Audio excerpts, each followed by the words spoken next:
नमस्कार, तपाईलाई यस युट्युब च्यानलमा स्वागत छ। सदा जस्तै आज पनि हामीले नयाँ नयाँ कुराहरू सिक्नेछौँ र आज विशेष गरी हामीले माइक्रोसफ्ट एक्सेलमा फर्मुला कसरी लगाउने र विभिन्न फर्मुलाको प्रयोग कसरी गर्ने भन्ने बारे सिक्नेछौँ। त्योभन्दा अगाडि तपाईँ यस च्यानलमा नयाँ हुनुहुन्छ भने च्यानललाई सब्स्क्राइब गर्नुहोला भन्न चाहन्छु, ताकि अन्य नयाँ भिडियोहरू आगामी भिडियोहरू अपलोड हुँदा बित्तिकै तपाईले तुरुन्त नोटिफिकेसन चाहिँ उपलब्ध हुनेछ। र तपाईले यसभन्दा अगाडिको एक्सेल भिडियो हेर्नु भएको छैन भने पनि आई बटनमा थिचेर अथवा च्यानलमा सिधै च्यानलमा गएर पनि हेर्न सक्नुहुन्छ। प्लेलिस्टमा थुप्रै भिडियोहरू छन् मेरा, ती हेर्न सक्नुहुनेछ। र ढिलै नगरिकन हामीले आज बेसिक फर्मुलाहरू सिक्नेछौँ।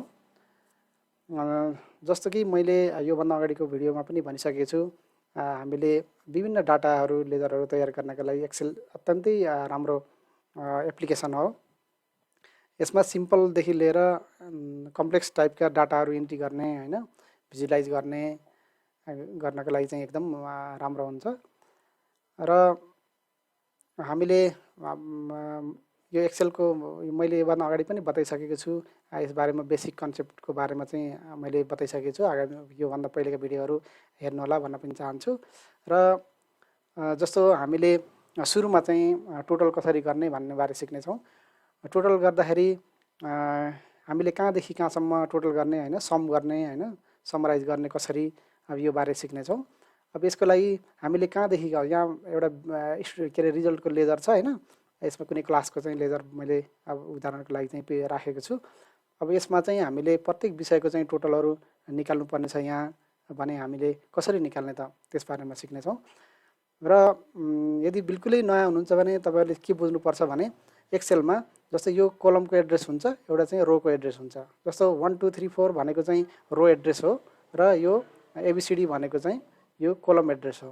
हामीले फर्मुला लगाउँदाखेरि जहिले पनि यो कलम र रोको कम्बिनेसनबाट जुन यो डाटाहरू हुन्छ त्यसैले नै हामीले क्याल्कुलेसन गर्नुपर्ने हुन्छ हैन।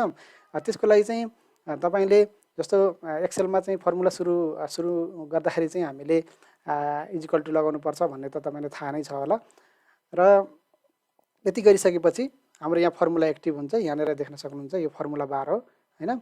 अब यहाँनिर मैले एकदम सिम्पल तरिकाले चाहिँ के बताउन चाहन्छु भने फास्ट वेमा पनि हामीले चाहिँ सूत्रहरू लगाउन सकिन्छ। तर यदि तपाईँ नयाँ हुनुहुन्छ भने यो कसरी निकाल्यो त भन्ने पनि जान्नुपर्ने हुन्छ।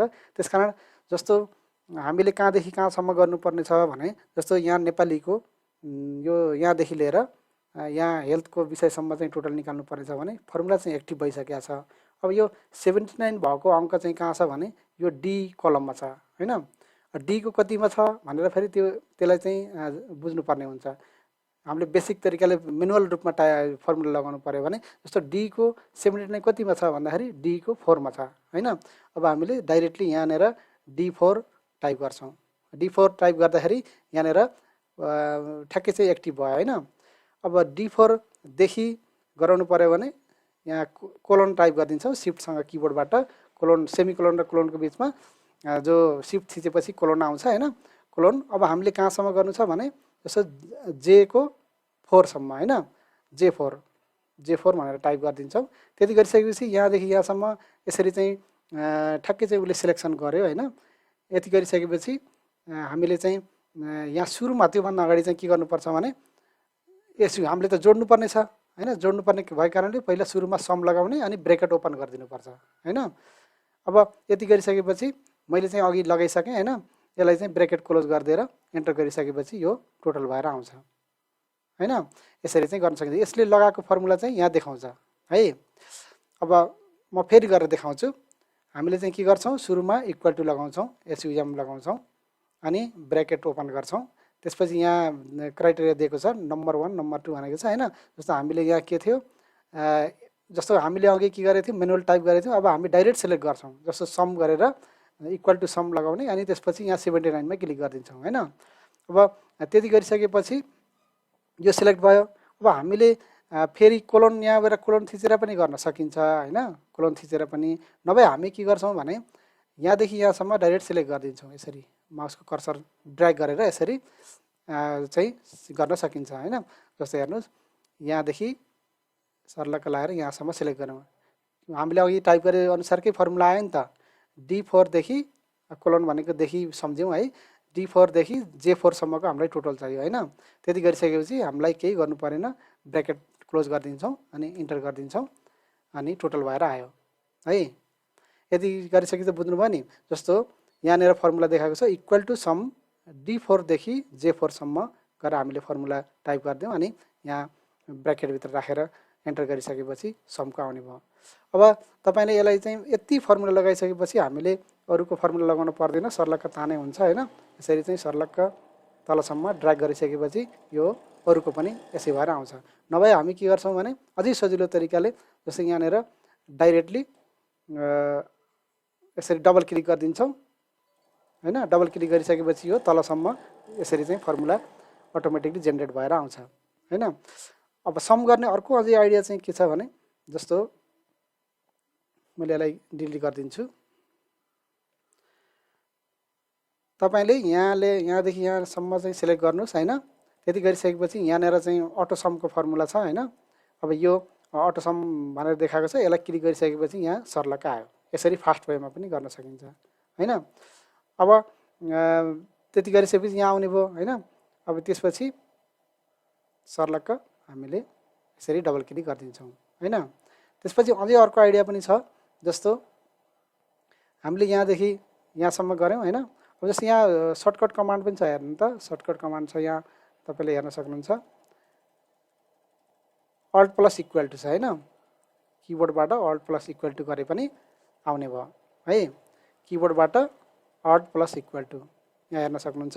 अल्ट प्लस इक्वल टु इजिकल टु थिचेर हामीले अटोमेटिकली टोटल गर्न सक्छौँ है। त्यति गरिसकेपछि हामीले डबल क्लिक यहाँ यसलाई चाहिँ कर्नरमा यो एउटा मोटो प्लसले यसलाई सिलेक्ट गर्ने काम गर्ने भयो, मसिनो प्लसले ड्र्याग गर्नका लागि चाहिँ काम गर्ने भयो हैन। अब हामी यही ड्र्याग गर्ने अवस्थामै रहेको बेलामा डबल क्लिक गरिसकेपछि सर्लक्क तलसम्म यसरी चाहिँ अरूलाई पनि फर्मुला लागेर आउँछ हैन।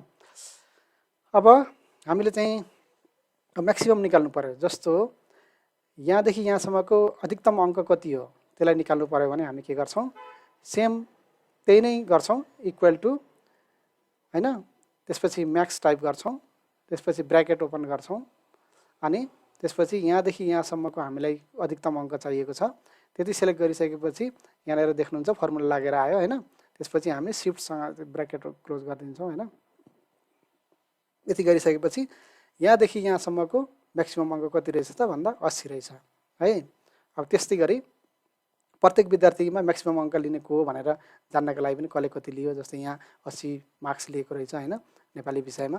अब यसै गरेर हामीले सर्लक्क डबल क्लिक गरिदिएपछि म्याक्सिममको पनि आयो है। फर्मुला सेम हो हैन, फर्मुला लगाउने तरिका सेम हो, तर हामीले कमान्ड चाहिँ छुट्टै दिएका छौँ हैन। यसलाई हेर्न सक्नुहुन्छ। जस्तो अब फेरि हामी मिनिमम निकाल्छौँ, यसमा पनि एउटा सम्झिएपछि भइहाल्छ।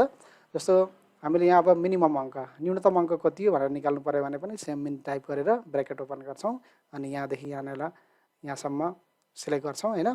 त्यति गरिसकेपछि अनि यो फर्मुला लागेर आयो, यसलाई ब्र्याकेट क्लोज गरिदिन्छौँ अनि त्यति गरिसकेपछि इन्टर गरिदिन्छौँ हैन। इन्टर थिचेपछि आयो हैन। अब त्यसै गरी ल हेर्नुहोस् आयो नि त सबैलाई। अब एउटामा लगाएपछि अरू केही गर्न पर्दैन, अरूलाई चाहिँ डबल क्लिक गरेपछि सर्लक्क सबैको जेनेरेट हुन्छ हैन। एक्सेलमा त्यही भएर डाटा इन्ट्रीको लागि एकदमै उपयुक्त चाहिँ एप्लिकेसन हो। यसमा चाहिँ धेरैजनाले अफिसमा अथवा विभिन्न पर्सनल कामको लागि डाटा इन्ट्रीको लागि प्रयोग गर्छन्। यो अत्यन्तै सजिलो र भरपर्दो चाहिँ एप्लिकेसन हो। यसलाई चाहिँ यसमा फर्मुला लगाउन चाहिँ सबैले जान्न जरुरी हुन्छ है। अब चाहिँ यसमा अर्को छ एभरेज, औसत निकाल्ने छ हैन। त्यसमा पनि सेम हामीले त्यही गर्छौँ। एभरेज यसरी डबल क्लिक गरेर निकाल्न सकिन्छ। अब ब्र्याकेट ओपन भयो हैन। हामीले कहाँदेखि कहाँसम्मको औसत निकाल्नु पर्यो भने यहाँदेखि यहाँसम्मको निकाल्नु पर्यो।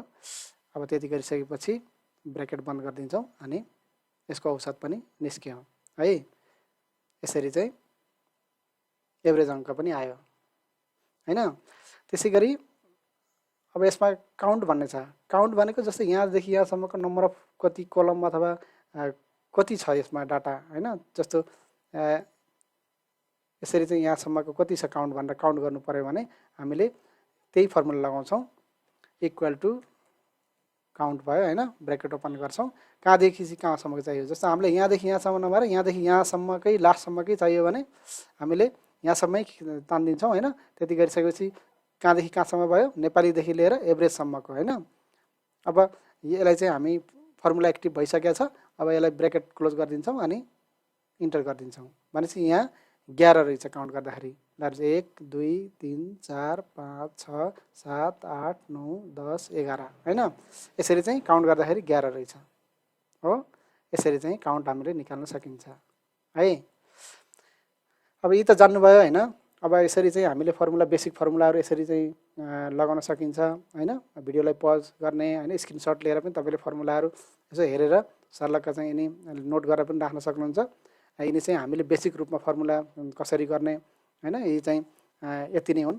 अरू चाहिँ अरू हामीले अब यही मा अब यहाँ भएको चिजलाई हामीले मार्कसिटको रूपमा निकाल्न सक्छौँ। यसको लागि चाहिँ मैले अब फेरि अर्को भिडियोमा चाहिँ तपाईहरुलाई मार्कसिट कसरी बनाउने हैन, ग्रेडिङ कसरी निकाल्ने, मार्कसिट त हाम्रो रेडी भएको छ। अब ग्रेडिङ चाहिँ कसरी निकाल्ने भन्ने बारे चाहिँ सिक्ने छौँ हैन। अब यो भिडियो चाहिँ अरू साथीहरूलाई पनि सेयर गर्नु होला र अन्तिम समय हेरिदिनु भएकोमा तपाईलाई धन्यवाद दिन चाहन्छु र यस्तै भिडियो हेर्न नछुटाउनु होला भन्न चाहन्छु। अहिले यति नै भने, हस्त, धन्यवाद।